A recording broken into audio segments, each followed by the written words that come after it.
Hello and welcome to the Midweek Check-in. It's good to see you. Who understands amber rules?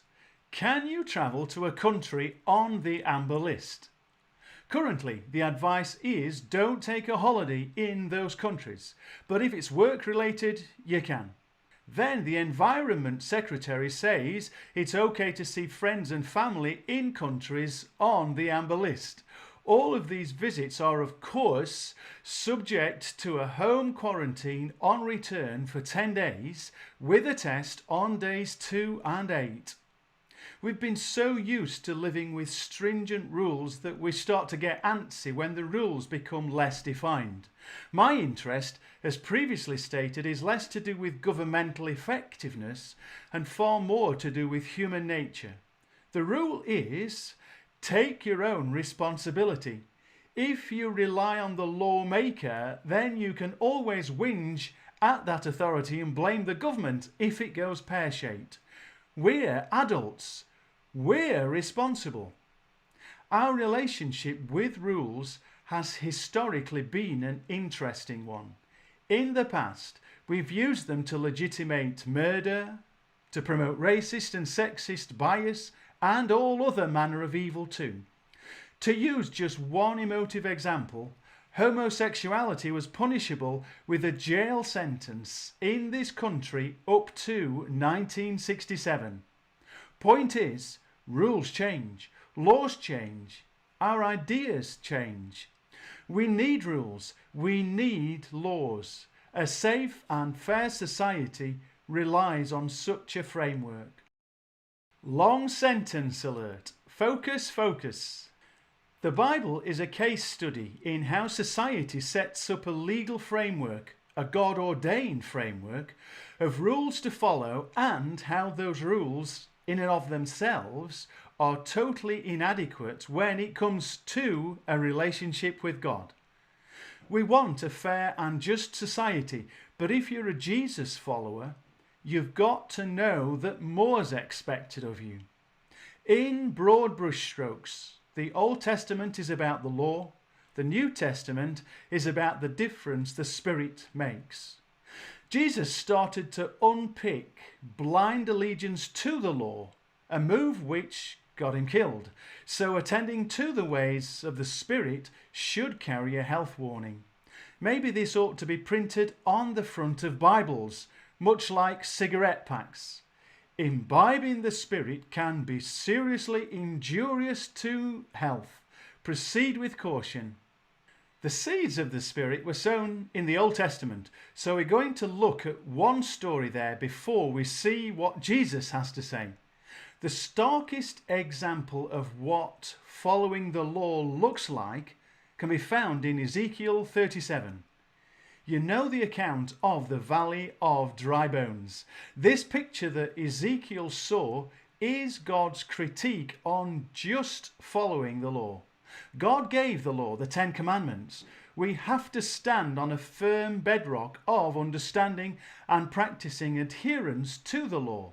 There is no question about the validity of the law. But there's more. Verse 1. God grabbed me. God's Spirit took me up and set me down in the middle of an open plain strewn with bones. He led me around, and among them a lot of bones. There were bones all over the place, dry bones, bleached by the sun. He said to me, "Son of man, can these bones live?" You know when someone presents you with a trick question, like on QI, the BBC quiz show, where if you give the expected answer, a klaxon sounds and you lose points. This is all a platform for the show's host to tell us the correct answer, to present us with QI, quite interesting facts about the subject in question. So, when Ezekiel is presented with the Valley of Dry Bones by God, and God asks if there's life in the old bones, you know it's a trick question. Problem is, we don't know what the right answer is. This is Ezekiel's predicament, so he gives a politician's answer. Verse 2, Master God, only you know that. Come on, God, We all know the physical laws of nature that take care of this question. Why are you wasting my time with this? Dusty, dry bones, all life gone. No question, move on. This is why listening to the Spirit is dangerous. It's so confronting, so accusatory of what we think we know. Not only are we stopped from moving on, stopped from relying on laws that we know, we're also asked to be complicit in the breaking of these unbreakable laws. Dry bones can't be reanimated and made into people again, can they? Here's God's QI, a quite interesting way to move forward. Verse 4. Speak a prophetic message to these dry bones and say, dry bones, listen to the word of the Lord.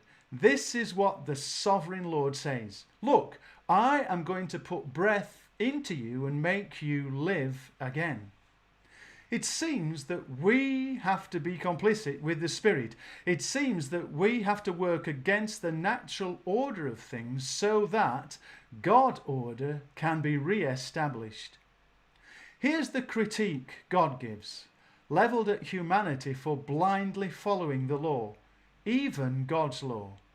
Ezekiel saw an army, but it was a dead army, skin and bone, sinew and muscle, all present. It looked right, but there was no life. This is what blind adherence to the law produces. The army's there, but it can't do anything. Everything's in place, but there's no movement, no action. The difference comes when the Spirit is breathed into them. Even the Old Testament says it. Where there's no Spirit, there's no life. Follow the law, absolutely. But there's more. 600 years later, Jesus comes on the scene and confronts a law-abiding Jewish nation.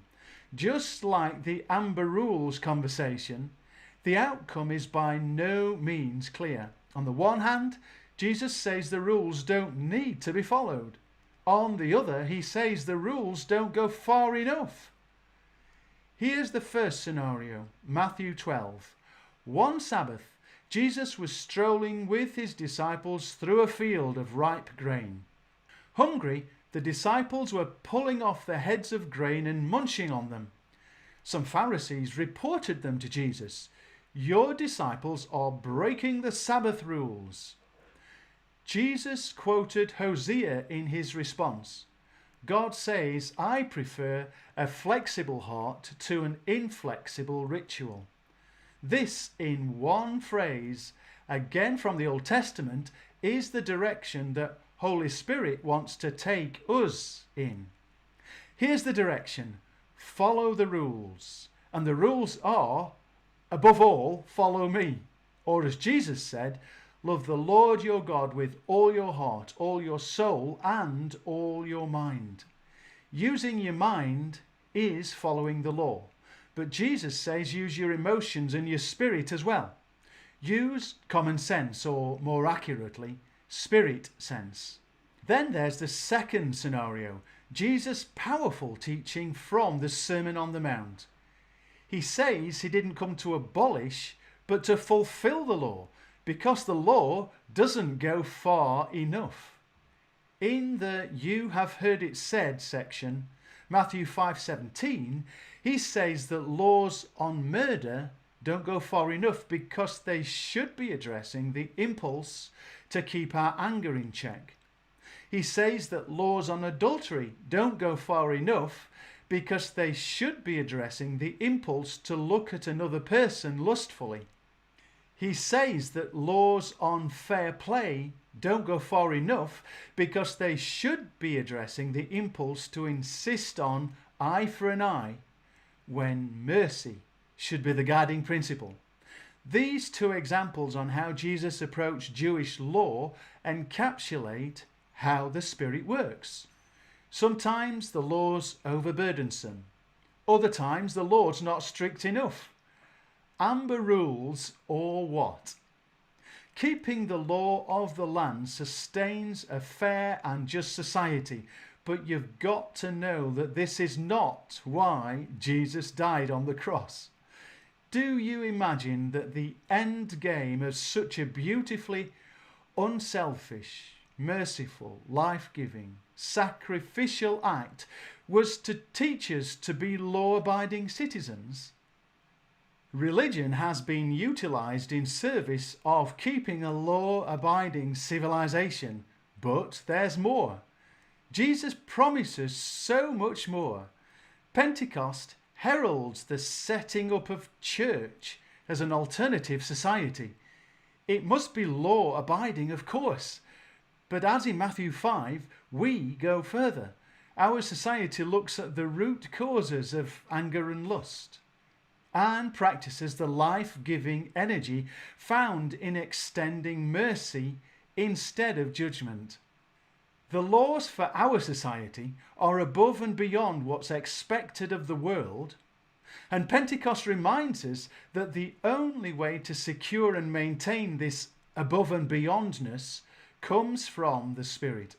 What does the Spirit say to the church?